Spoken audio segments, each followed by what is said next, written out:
and welcome. My name is Sabrina. Some of you guys know me as Rebel. I'm here on the Shuffluence blog and I'm interviewing Toronto's very own Taurus. So before we get right into it, why don't you explain a little bit more about yourself so people know who you are? For sure. What's up, everybody? I'm Taurus. I'm a DJ and music producer for Toronto. I've been doing so for the past 6 years. DJing for 6 years. In the last 3 or 4 years, I truly got into music production. Now, during 2020, more than ever, just been 100%, all of my eggs are in music production in the current moment. And also in the last 5 years, I've opened up my very own DJ business, entertainment business. We do weddings, corporate events, and we've been killing it ever since. 100 events a year. Until COVID, wow. 100 events a year. We hit that every single year. But yeah, we are in the downtimes. Almost every business has taken a big hit.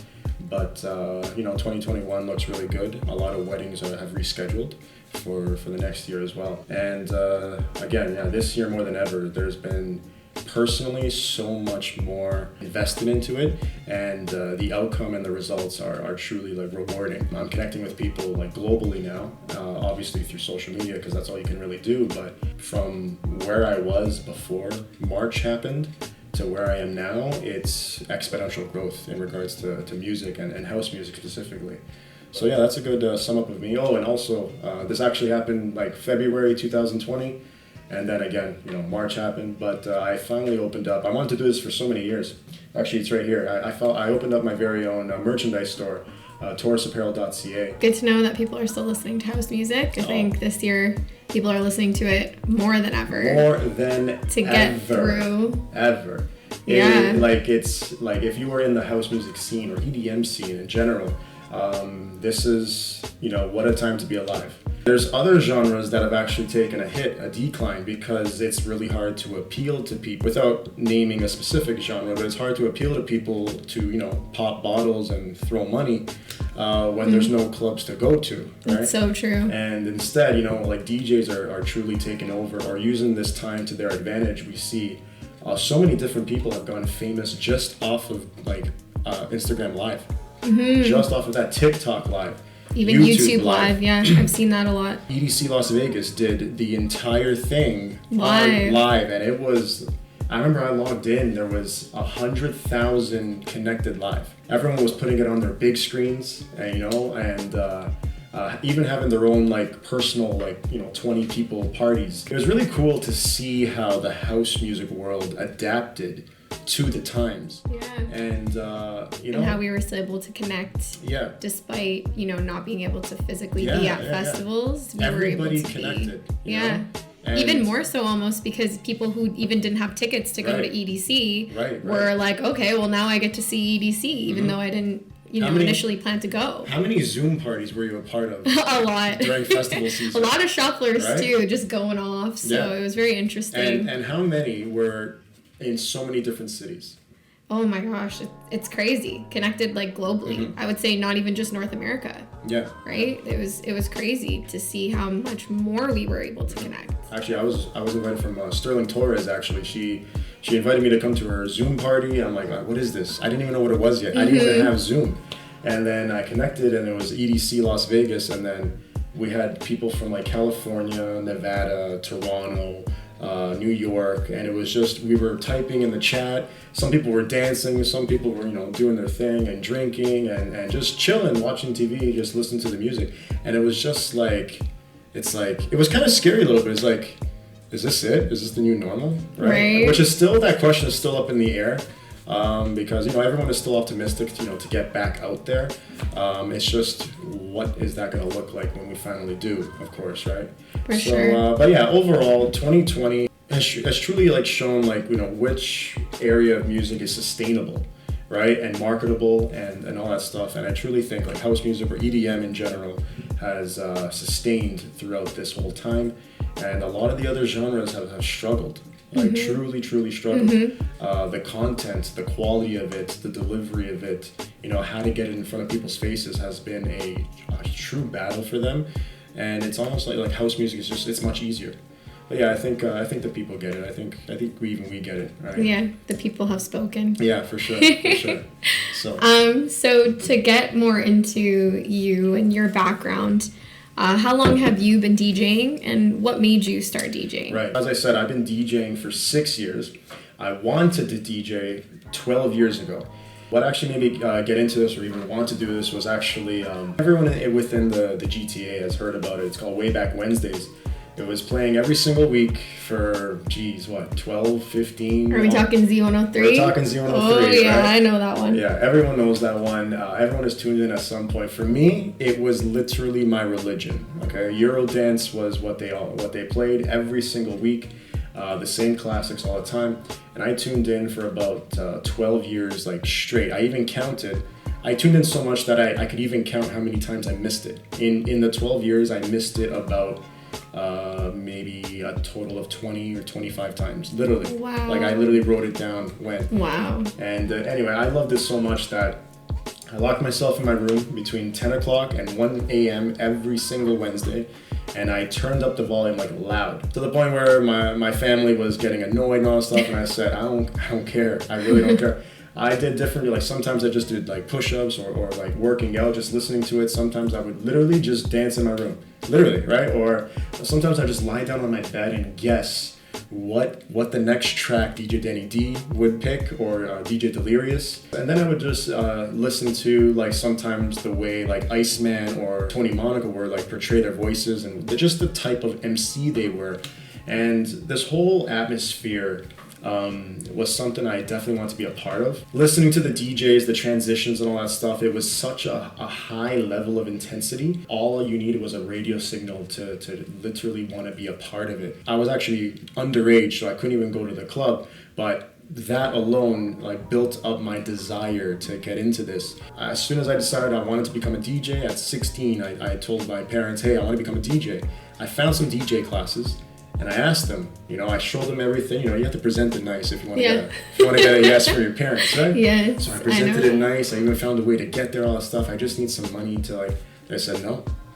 They said no. Yeah, they said no. Simply because of the fear of the industry, right? It's not always it's not an industry that most parents want any of their kids to get into for obvious reasons, right? That adversity was necessary. Yeah. And I think it's necessary for anyone who has some sort of dream or desire or want. It's almost like if you want this is when you get that rejection, that's your test to see if you really do want it. So what happened was I was rejected. Parents said no. They didn't even want to buy me turntables. They were, because I was still in high school, I could still, I still had a chance to get a college degree or university degree and all that stuff. Oh, okay, Although I was still going to pursue that, to them they were just scared. Yeah. So what I did was I got a second job, right? Like a second part-time job at a banquet hall. Why? Because you're around DJs. Mm-hmm. And this is where, I started to learn the wedding DJ business just by watching. I told myself I was going to work and work and work until I could buy my own turntables. Obviously at that time we were at $8 an hour. Right? Wow. Now we're at minimum 12, wage. Yeah, now we're at 13, 14. 14, I think, up, right? yeah. I saved all up until I bought my first turntables, and I just stuck them in my basement, and I had to wait to properly play loud so that when nobody's home and stuff like that. So I practiced in my basement for about 4 years. Wow. Not because I was good or bad, it was just, it has nothing to do with that. I mean, for any DJ or wannabe DJ out there, or we call them bedroom DJs, right? If you're a bedroom DJ or a basement DJ in this matter, honestly, it has nothing to do with your skill. It has everything to do with your mindset. And it's about when you're ready and when you're just confident enough to do so. So for 4 years, I literally just practiced in my basement. You never know when you're ready. What does ready mean, right? But will you ever truly be ready to, play in front of a crowd? Until you get there, you have to go and just find a gig, any gig. So what I did was I was working at a coffee shop. I was the manager of this coffee shop in the town I live in, Bolton. This was actually a record store / coffee shop. I was running the coffee shop area, and every week they would have musicians. But it wasn't DJs, it wasn't house music, it wasn't Euro, it wasn't anything that I loved. It was, old classic country. Chill stuff. older people, like 60-year-olds were coming in with their instruments. It was a beautiful scene and stuff. But Halloween kicked in. I said, hey, like, I'll do it for free and everything, but like, can I like DJ for an hour? They're like, yeah, absolutely, you could, right? You can use our platform to do so. So I made the poster and everything, and I posted it up around Bolton and everything. I thought I was so excited. I thought, this is easy. You're just gonna make some posters, put it around, people are gonna come. You know? Build it and they will come, they say, right? And then I set up my DJ, I even put on my mask and all that stuff. I had my playlist set out. I was so like heart beating. Nobody came. Nobody came. My parents came. Yeah, my parents came and my cousin came actually. But that's about it.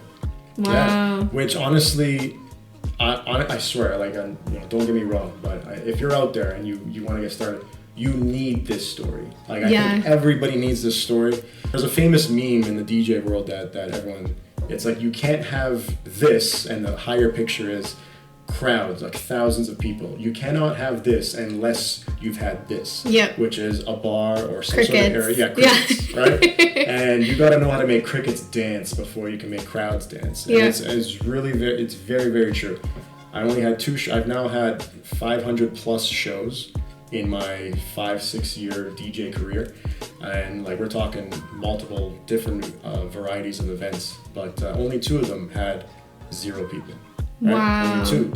And but yeah, those 2 was enough. How would you describe your signature sound, and who and what are your music influences? Okay, so I'm gonna start with this. So Gorgon City has been my heroes for house music specifically, and my most loved artists of all time for me personally. I was following them way before they got famous. I was following them when they were still underground. Just basically. Before they released "Ready for Your Love," you know that one? Oh yeah, I loved that one. That was one of my first like popular shuffle videos. Yeah, right. Everyone danced to that one too, right? MNEK was on that. Yeah. I remember that. He's a really popular vocalist, but yeah. So I loved them so much that they actually every single time they came to Toronto, I went by myself.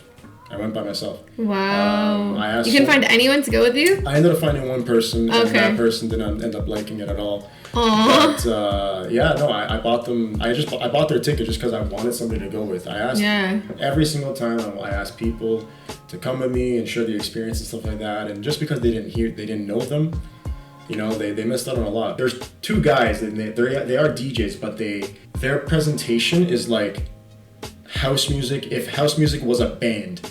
Wow. Do you understand? Yeah. Like almost like a Disclosure. You know Disclosure, yes, right? I love the Disclosure. way they present their stuff. Yeah. Gorgon City does the same thing. They do it with 2 vocalists, right? One is Lulu James, and nobody really knows her, but she's live. She's amazing.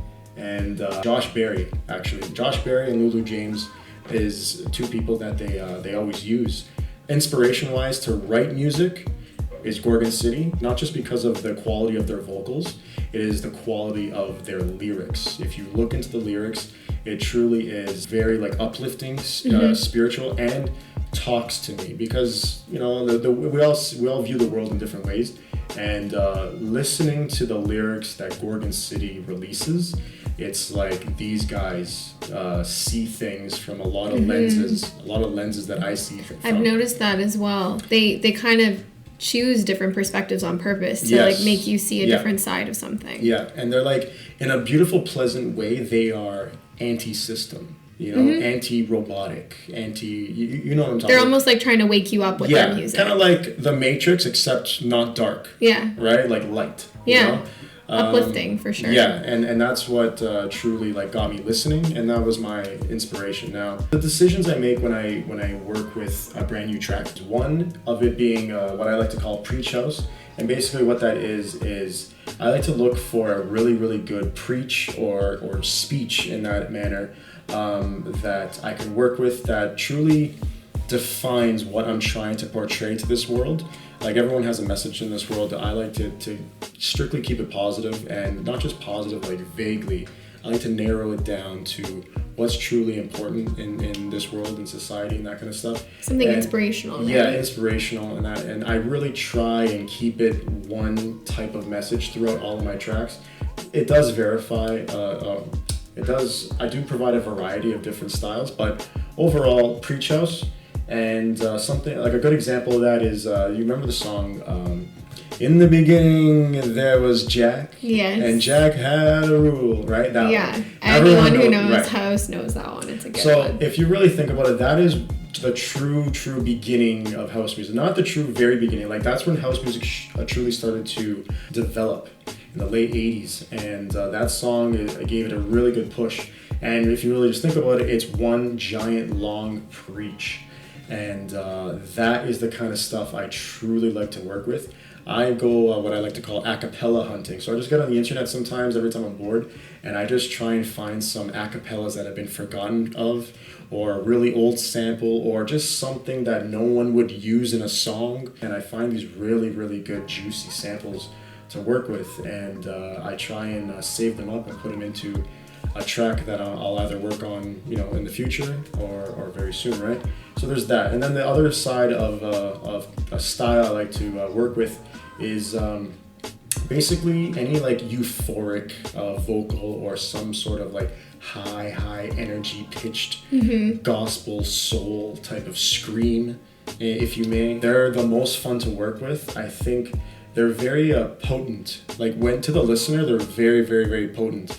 A good song, as an example, actually two. One of them is my own, Joy. If you look up Joy, type in Taurus, Joy, you'll have a really good example of exactly what I'm talking about. There's just this random high-pitched screaming vocal that like digs into the bottom of your soul, and it really, I don't know, for me the first time I heard it, like when gives I put you it, a feeling. Yeah, when I put it together, I got like, whoa, like I did this, yeah. Goosebumps, shivers. It's like I can't imagine. Right? So, such a good feeling, probably. Yeah, out of every track that has reached the most countries, this one has reached the most. And then one of my personal favorites is from a guy named Patrick Topping.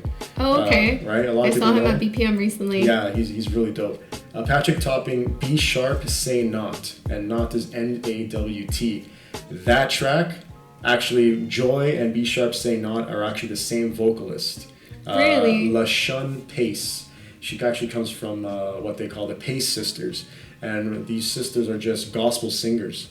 They were very, very big in the 80s, and not a lot of, obviously nobody really knows this, but a lot of music producers do, because they use these samples a lot, and because they're just raw, beautiful, and like there's so much you can do with them. But yeah, so this is the two styles I like: preach house and I guess like screaming house. More, yeah. I don't know.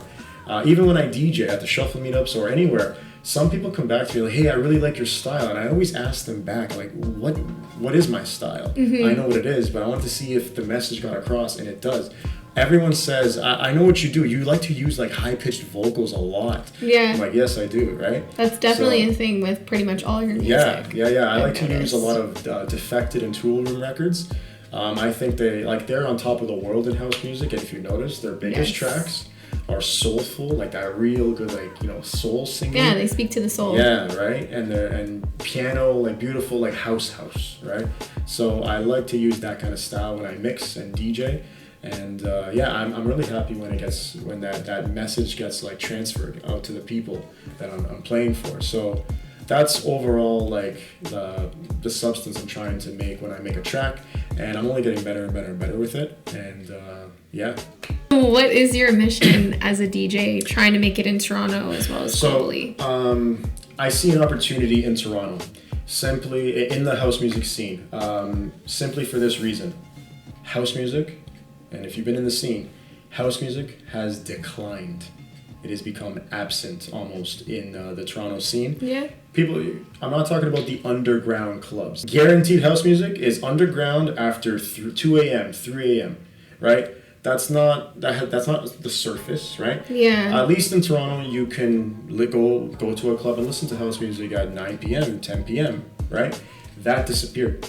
They got rid of the Hoxton, right? Everlay used to be house music. Yeah. But not anymore. I do. I remember that. Half of even King Street. Gov, I mean, they had a lot of house there too as That's well. Right. Gov got shut down for condos. A lot of those places got shut down for condos. And King Street is the main place for the club scene. Half of it used to at least be dance music, house music, whatever. Yeah. Gone. That's so true. All of it's gone. Right? And even there was one EFS, I noticed they had a lot of house stuff. Yep. Gone.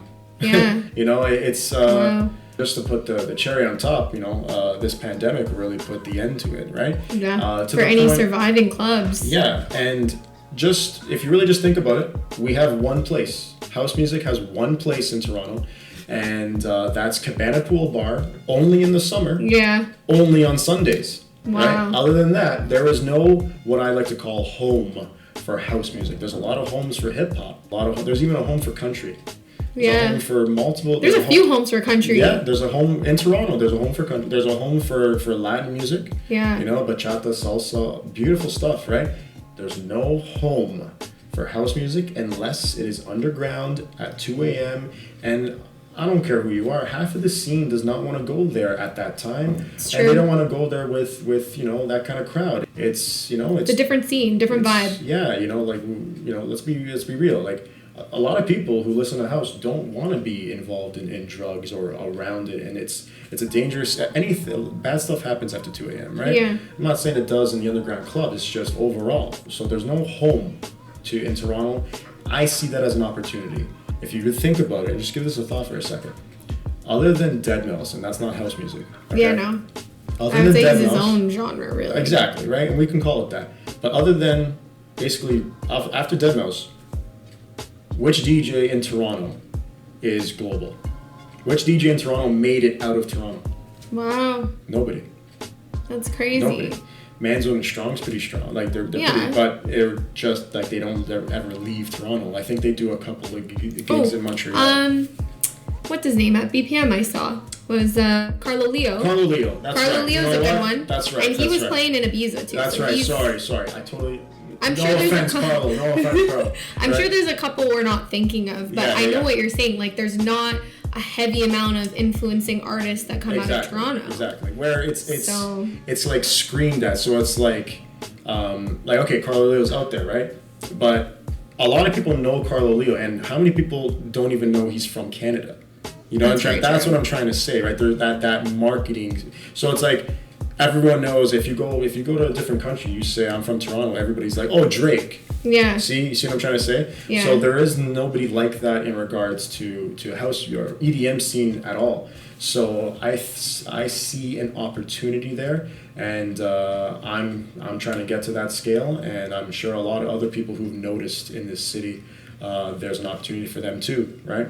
So that's the mission for Toronto. The mission globally is something actually sort of very separate. I've kind of noticed since I was a kid, and it's been almost like a debate, an argument with a lot of people around me.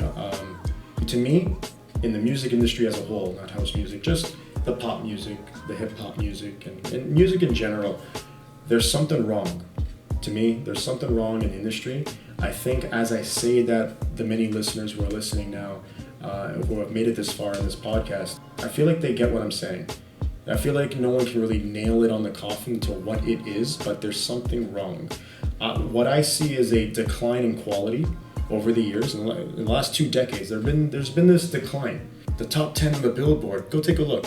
Mm-hmm. It's like, generally, what's the message here, right? I'm not going to get into details. Would you say that's a product of too many artists becoming mainstream? Yes, but it's about, because the competition is so high that everyone needs to like sell. Like they have to sell, do whatever the hell it takes. Like So, sell out almost? sell out is what I'm trying to say. I don't want to say sell your soul, because then people are going to start to say, oh, conspiracy theory. No, I'm not talking like that. I'm saying in general there is some sort of decline in morals for money, for sales, for exposure, for fame. And that's the trade we see, and that's what we see at the top, right? This style of business or music business has been obviously always there, but it's gotten so bad that we need to retract a little bit. I've had this battle of music my whole life, and to sum it all up, I truly think there's this bad taste in the air in the music industry, and it's been a massive decline in the last 2 decades. And the common denominator of a rebuttal with the people I've talked to in my immediate circle and outer circle is, well, why don't you do something about it, right? Which is why I became a DJ. Because if I'm talking to you on this level, right, then, you know, I have no control in what gets played. But if I'm a DJ, you can only suggest to me what to play. I'm the ultimate decider, right? That's the main reason why I'm a DJ. Not because I want to be like that dictator, simply because I think there's way better music that no one hears. A great example, or nobody realizes this, right? But we all listened to the radio growing up musically before Spotify, 2015. We all listened to the radio. Yeah. Okay? Do you choose what gets played on the radio? You don't. No. Right? You just take whatever they give you, and then you start to realize that you like this. You don't like this. They told you to like this, right? You never had the option until Spotify came out, where Spotify starts to learn your own personal algorithm. So that's the closest we've been to people discovering like real underground music in all genres, okay? Yeah. Instead of just pop music. And yeah, I am trying to do something about it. Even if it is on a micro scale, it's something. And that's what I try and put into every track. And on a global scale, yeah, I would love to make a dent. Because I predict in the next 10 years, house music is going to be way up here. And all the other things that are popular right now, Gonna start to decline. they won't be there in 10 years because it's going to be out of fashion. There's a saying, right? Fashion comes and goes, but style is eternal. And that goes pretty far in regards to music. I think house music has always been there. It's been around for 40 years. It's been relevant the entire time. Other stuff has come and gone, come and gone, come and gone. We've seen disco on top of the world, gone. Rock and roll on top of the world, gone. Hip hop is currently on top of the world. And what do you think is going to happen in 10 years? That's my prediction. House music has stayed relevant forever since its beginning of time, and almost nothing, so much has threatened it, and it has sustained each and every fight. It's only gotten stronger, as we see in the pandemic. Wow. Right? So that's, you can tell how passionate I am on the topic of music in general. And very insightful as well. So there's this huge opportunity in the house music, so that's why I want to bang out so many tracks. I want to connect with so many people, producers and singers and dancers and all that stuff. And in the next 5 years, hopefully there's enough effort and work put into it to exponentially grow in the next 10. Kind of like right now, I'm still pushing the snowball up the hill, but I really want to get to the top of the hill with the snowball and then just give it a little push, and then it does the work by itself, right? Yeah. And I want to catch this incline we're on with the EDM industry. So that's my whole, that's awesome. Run around the world for you there a little bit. A lot of pieces to the puzzle, for sure, I would say. Talking about the Toronto shuffle community, and I think it's really great what you're doing. You've pretty much become the resident shuffle DJ at our events here in Toronto. Can you tell us a little bit about that and why you've kind of spearheaded that? Yeah, so my first real birth in the shuffle industry was actually when I went to a Rebel class back in 2016, I believe it was. And this was like one of my beginner shuffle lessons? Yeah. I actually knew who Rebel was, but this is what I mean about the Toronto scene. I did not know she was from Toronto, right? I saw her in shuffle compilations where I was trying to teach myself in my bedroom, right, on how to dance, right? And I always saw her in every compilation. I'm sure most people did too, right? And then, I realized I saw an ad or something on Instagram or something like that. And it would have been on Facebook, I think. Facebook, right? Yeah. And I saw Rebel's teaching a class. And I'm like, I know this girl, right? She's on like YouTube a lot. And I found out you were from Toronto. So I went to 3 of your classes, and then I realized, this is not just her class, this is the actual Toronto shuffle community, right? And long story short, that was my first couple of experiences, and what I realized, because I was a DJ at the time, what I realized this space was missing, honestly, was a DJ. I wasn't good enough at the time, and I wasn't so in tune with the music as I am now. But I promise you, in that very moment, I literally manifested just the beginning thought, the beginning root in my brain said, I'm gonna DJ here one day. I swear on my life. Right, I'm gonna DJ here one day, right? And then last year, I was trying to shoot a music video for Joy, and the very beginnings of that, I went to, I called up TRU, right? And I said, hey, I'm shooting a music video. I want to use you guys. Is that okay? Like, yeah, come to the meetup, blah blah blah blah blah. And I said, hey, do you guys have a DJ? They're like, no, we sometimes do. But I'm like, how would you like one every single meetup? Yeah. Right? Like, yeah, we could definitely try it out. I'm like, okay, let me come to the next one, and I promise you, I'll make the poster, I'll advertise it, I'll tell them lots of people, blah, blah, blah, blah, blah. And since then, that was 14 months ago, right? Since then, we've done so many shuffle meetups from different angles. And now we have people making their own meetups. Yeah. And then especially since the pandemic, where we couldn't go to a studio anymore. Right. And I like being the guy who like pivots. Like, this crowd needs music in Mississauga. Okay, I'm there. Right. Toronto. Okay, I'm there. Oh, East End. Okay, I'm there. Right.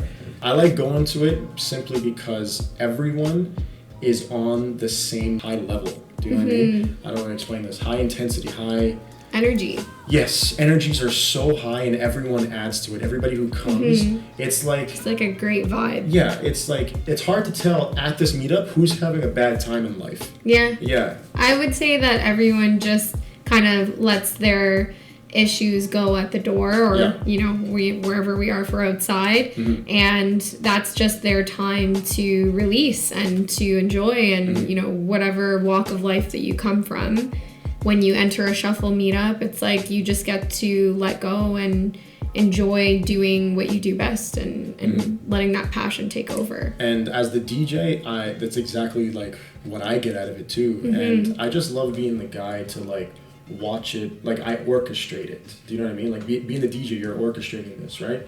And that's all. It's just it's something that like every single time it's happening, I really like take in the moment, and I call it it's a 3-hour moment to me. Yeah. I always call it that. It's one of the most important things that I've taken care of in the last like 5 years, right? Yeah. Doing this at all. So this is my favorite thing, and I do it for free.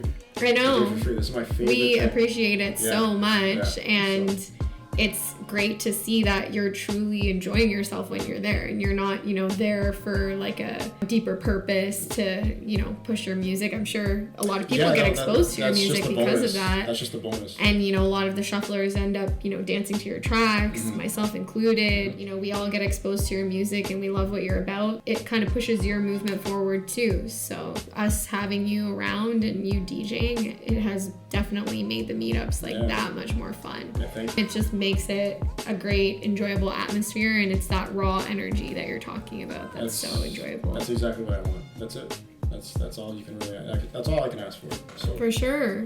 And I think this kind of lends itself to another question that I personally have sought after since I became a shuffler, basically. What does the shuffling scene mean for you as a DJ?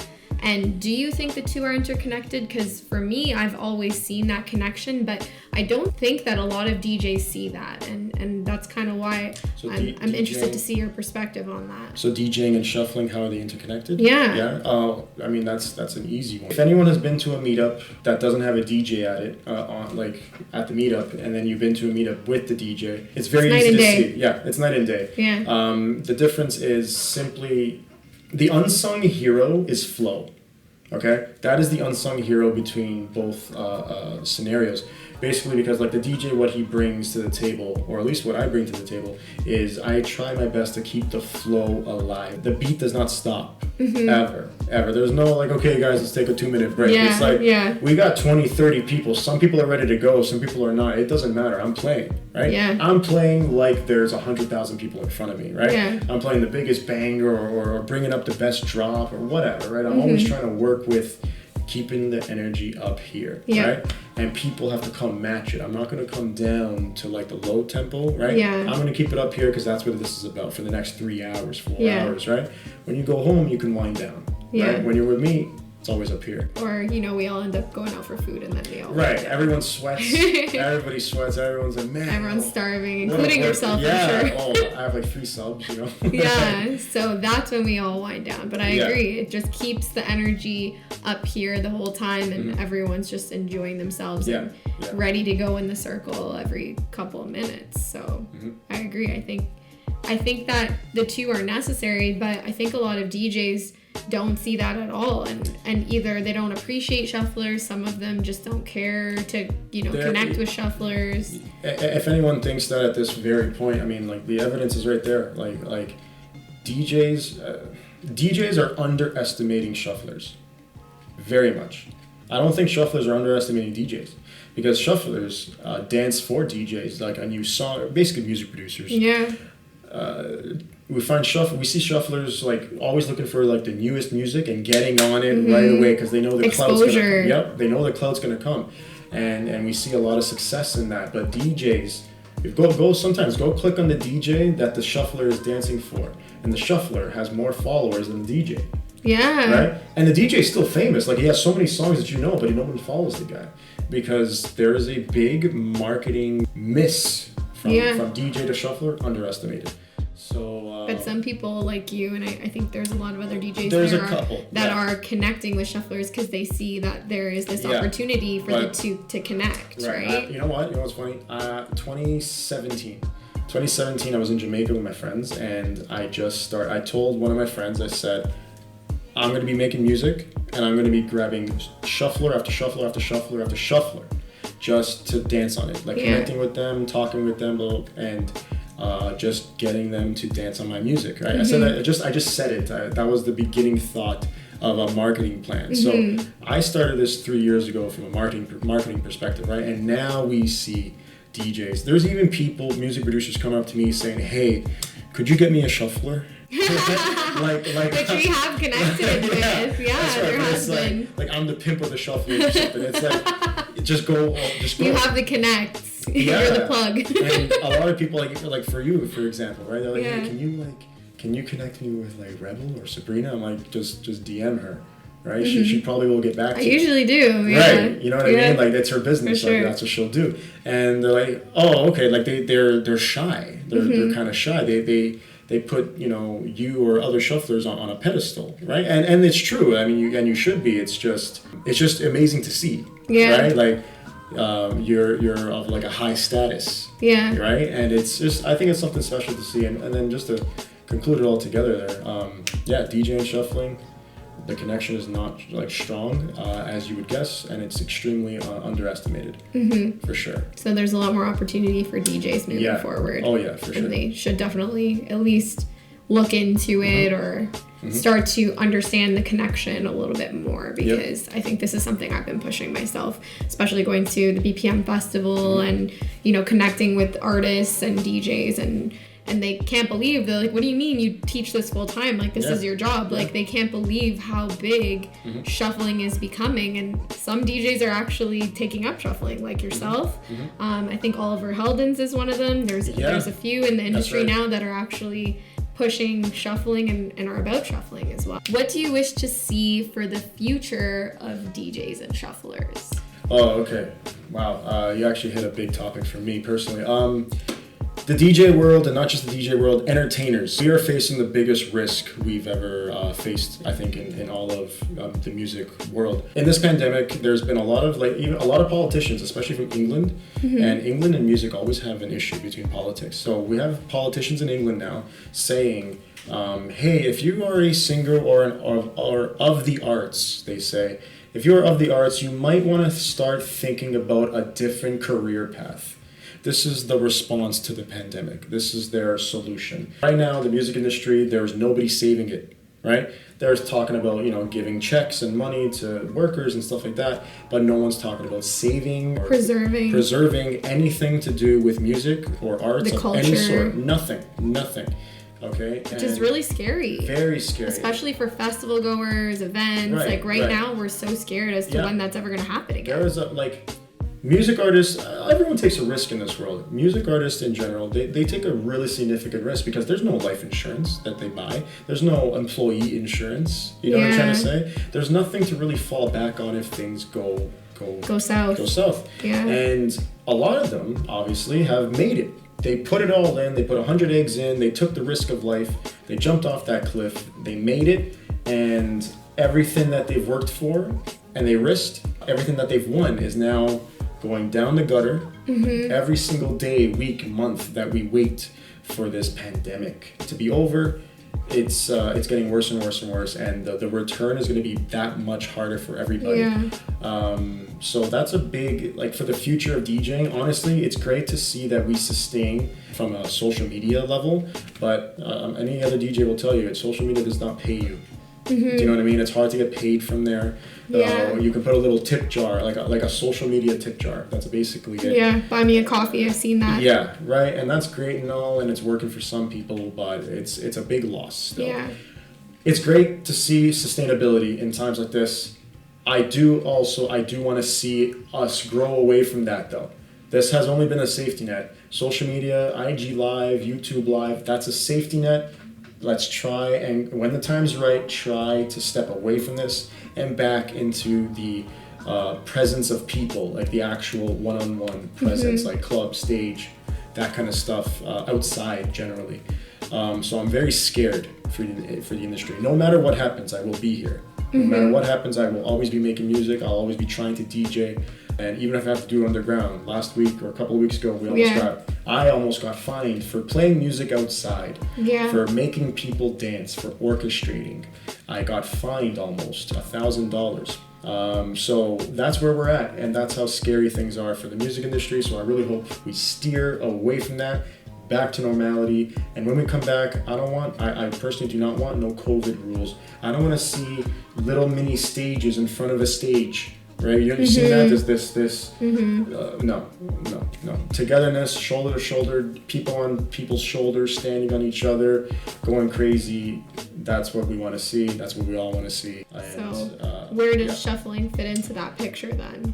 How is that going to help DJs? Is that going to right now I think keep the scene going when there's no events and festivals? Because that's how I've seen it this past year, especially. As individuals, a DJ is still having a hard time way more than a shuffler, because a shuffler before COVID has always been social media. Like that's been their ground, that's been their how they got fame and or even got paid. DJs have now had to learn that, right? Shufflers were like, we had this for like 5 years now. They had the social media game strong. Right, let me teach you a little something, right? That's what the shufflers are doing now. So I think now more than ever, DJs and shufflers are finding a way to live amongst each other. Yeah. More or less. If anyone is thinking that shuffling has plateaued, I think it's just in this plateau little stage, but I do think it's going to have another incline once again. And I think what's missing, an opportunity that nobody sees. And I'm sure I'm talking to a lot of different countries right now, and specifically even in USA, a lot of different states. Each state or each city, not all of them have a shuffle community. This is true. Right? I'm talking to somebody from Buffalo, actually, just south of the border here. Right?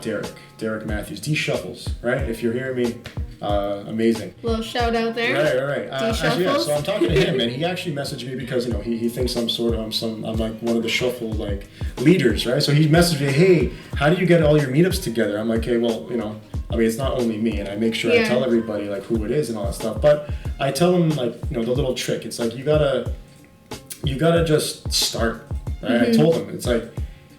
He's like, I have a couple of people. I'm like, well, that's all you need. Yeah. Right? That's all you need. The very first Toronto Shuffle official community in Toronto had, I think, 4 to 6 people in its very first meetup. Yeah. That was 6 years ago. Yeah. Now we have numbers 30, 40, and 50 in different pockets. Yeah. Right? So you just got to start somewhere, and you got to have the confidence, and you got to have some sort of like outspoken leadership. What I would say is, through personal experience, the first time I went to a meetup, I left with imbalanced thoughts. Like, I don't know if I should come here again. I don't know if it's worth it. I wasn't as welcomed as I thought I was going to be, and I think that's the trick. I think that's the trick to keeping somebody. When they come here, like, make sure like they don't go home like starving for that welcome feeling. And because a lot of them are shy because they're not as good as everybody else, and they want to be, they don't see that gate, that door to do so, and no one is coming out of their circle to come help them and that kind of stuff. So you think like community, but also a welcoming community, like where people feel like they can be approached by others. If we are going to see the next step for shuffling in general, okay, we need to see each city, major city, come together in a shuffle community. To the point, think about it, to the point where we now have like shuffle regions almost, or like where like everyone goes to like a competition.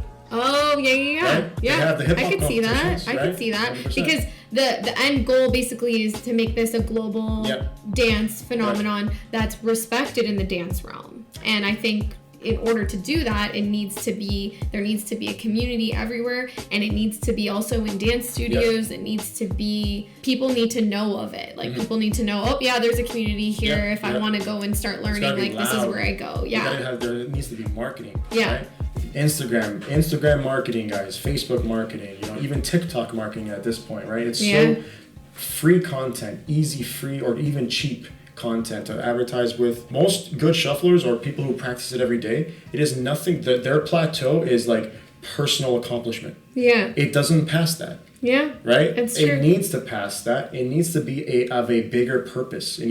Shuffling needs to now serve a bigger purpose, just like a hip hop competition. What is it? It's a bunch of people that are all perfectly choreographed together, and then they go fight other choreographed groups. Battles, right?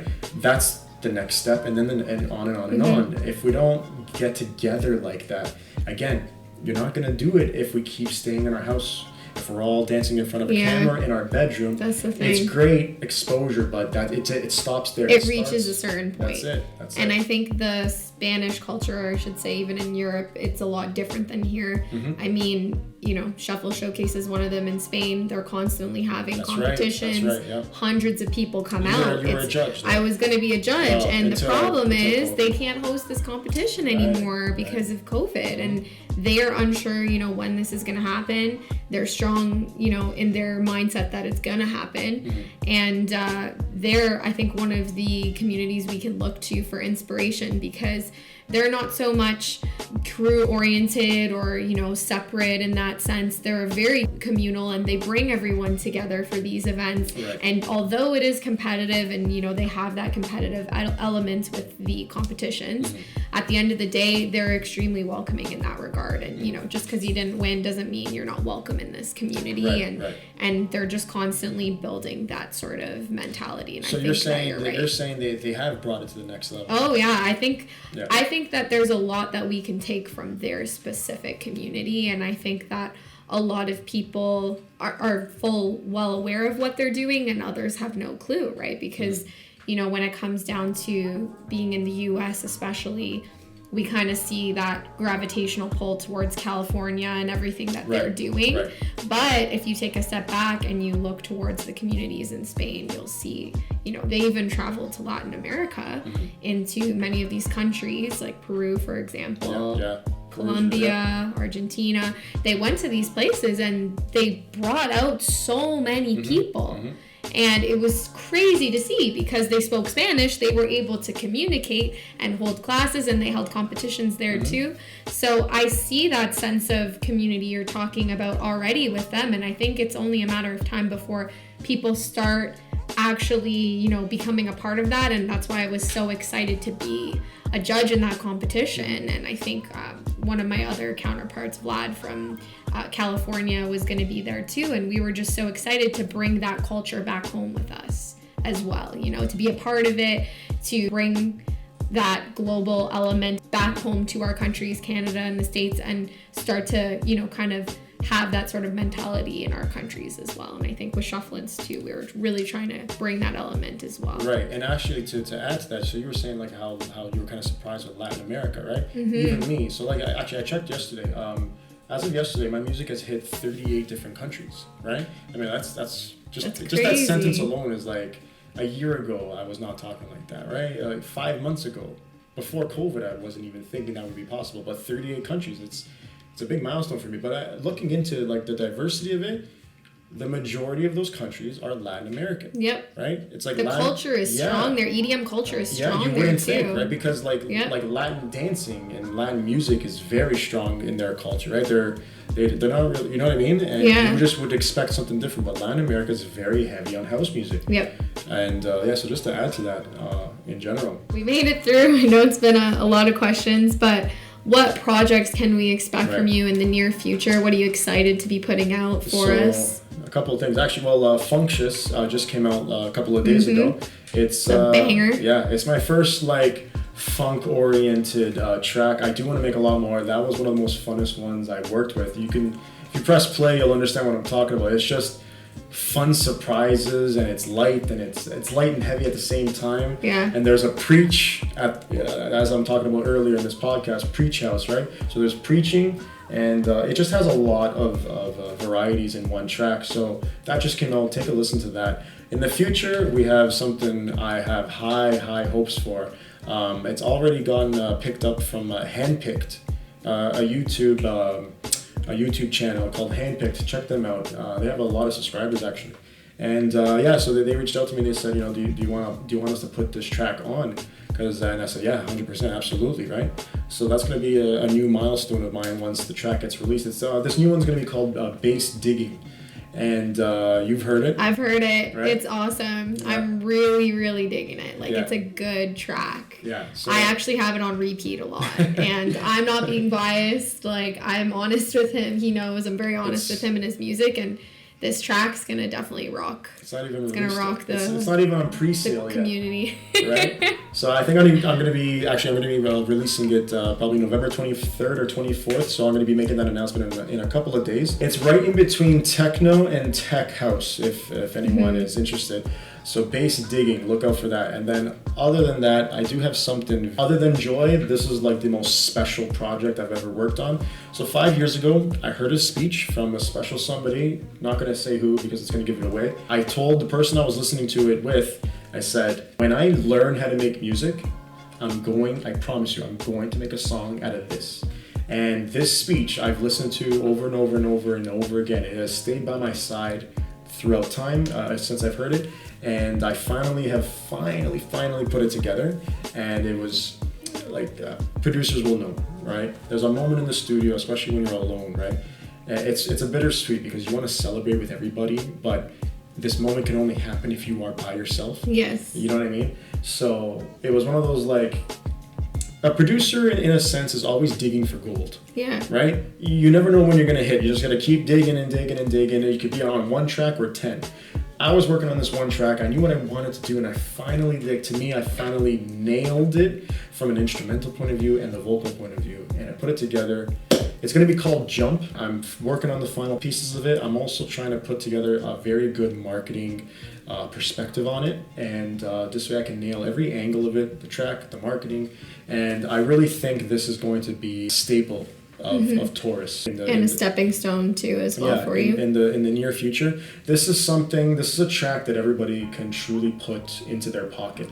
This is something that you press save on. Keeping it in your arsenal. Yeah, you put this in your very important playlists and stuff like that. This is something that will not get old. This is something that you want to listen to when you wake up or when you go to bed. You're having tough times or you're having amazing times. It works no matter what.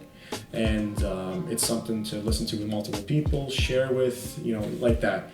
And I really just want to make sure I position it properly to get that message out there to the max. I'm going to have a lot of marketing behind this, and I really want to give it the legs that it deserves when it's finally time. Sure. I do want a release date is going to hopefully be just before the new year. I think it's a great way to conclude 2020.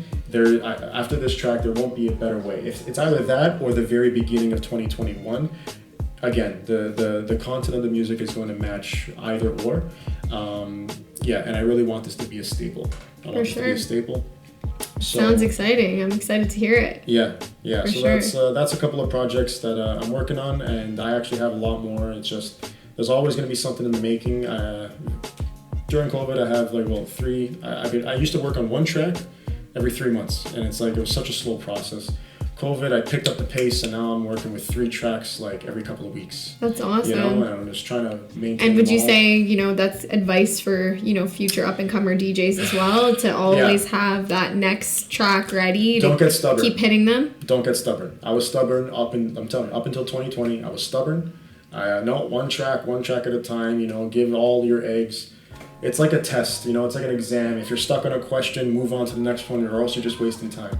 And you're going to get stuck with almost every single track. You're going to get stuck. You're going to have a writer's block. You're just going to have this stuck feeling, and you're not going to go to the studio as much as you want to, right? So I would highly suggest for any beginners or anyone doing it, diversify yourself. Make sure you have multiple projects going on at the same time. Literally 2 months ago, I was not saying this. Now I'm saying this. So awesome. Yeah. Thank you. Thank you for all your insight. Yeah, for sure. And for being raw and honest with us in this entire interview. I just want to thank you for taking the time. I know that you're very passionate about what you do, and I think everyone else will get a greater idea of who you are through this interview. I do want to share one personal, very narrow vision of mine, and the more I say it, the more it's going to come true. So manifestation. Right, there it is, right? I think I've even told you, and I forgot who I've told at this point. But anyway, let me paint the picture here. So basically, a very narrow-minded dream of mine is very simple. I want to be walking down a street, any city, any country, I don't care. Just walking down a street, and I want cars to be like zooming past me. Somebody could be beside me, I don't know, right? But the cars are just going to be zooming past me. And one car, his window's going to be down, his or her window's going to be down. And one of my tracks is going to be banging. Blasting. Yeah. And I'm literally like, I'm living up to this literally like half of a second, right? And you know, zoom, zoom, zoom, right? And then one car is going to pass by me, and my song is going to be playing. I'm going to be somewhere else in the world. And it's just going to be like that half a second is going to give me so, like, it's going to be worth it. It's going to be the years, decades at this point of dreaming it and wanting that. To me, it's like, okay, I made it. You know, it's going to have this, like, not made it like I'm done, like made it like I'm at the next level. Do you know what I mean? Yeah. Like my song's playing in a different country and I caught it. You know, or you go into a taxi and then the taxi's playing your track. Yeah, it's like, you're like, hey, that's me. And then the taxi driver's like, that's not you. I'm like, all right, you know. So I just want to manifest that to the world, because the more people hear exactly what I want, I'm telling you, man, the more it's gonna come true. So I just wanted to say that. So if you want to follow me, Taurus.music, check me out. I have a lot of different things that I touch upon on that page. Most of it is shuffling, most of it is my newest tracks, and some of it's going to be like house music content. And I'm also probably going to be starting my own personal podcast just strictly on the house music world. So that's awesome. I'm going to be launching that very soon, hopefully before the new year. Other than that, taurusapparel.ca. You can type it in on as a website, or you can type it in on Instagram. Previously launched, and there's going to be new products. If anybody sees something that they want to almost buy, but it's not exactly what they want, message me personally. I will personally manufacture it for you. So thank you again for joining Shuffluence. Obviously my partner Candace can't be here. She's more of a behind the scenes kind of girl, but our questions were definitely formulated, to really get a better sense of who you are. And thank you for taking the time to be one of the first special guests on our blog. And this was really good. We hope to see you more often, maybe contributing your own articles. And thanks again for being such a great inspirational presence in the shuffle community as well, because you're definitely paving the way for other DJs to really become involved in the shuffling community, and we thank you for that. So, and I'm here to stay. So. That's awesome. Thanks again. See you later.